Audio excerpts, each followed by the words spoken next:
ఆంధ్రప్రదేశ్ అంటే మీకు తెలుసు, అందరూ మాట్లాడుకునేవారు మన స్టేట్ గురించి. ఇప్పుడు కూడా మాట్లాడుకుంటున్నారు. దేని గురించి చెప్పండి? ఇక్కడ జరిగే అరాచకాల గురించి గొప్పగా మనం చెప్పుకుంటున్నారు అందరూ.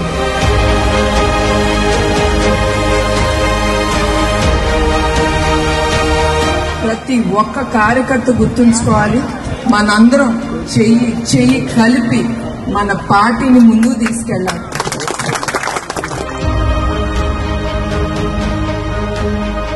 నిజం గెలవాలి అనే ఈ ప్రోగ్రాం ఎందుకు తీసుకెళ్లానంటే, చంద్రబాబు నాయుడు గారు అక్రమ కేసుల్లో ఆయన అరెస్ట్ చేసి 3,000 కోట్లు, తర్వాత 327 కోట్లు, తర్వాత 27 కోట్లని ఆయన 53 రోజులు నిర్బంధించారు జైల్లో.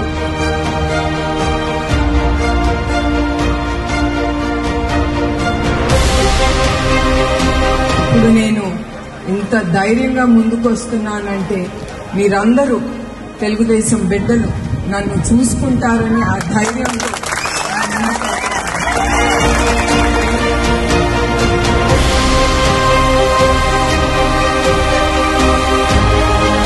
ఆయన అరెస్ట్ అయ్యారని తెలిసి 206 మంది బాధతో కుంగి మృతి చెందారు.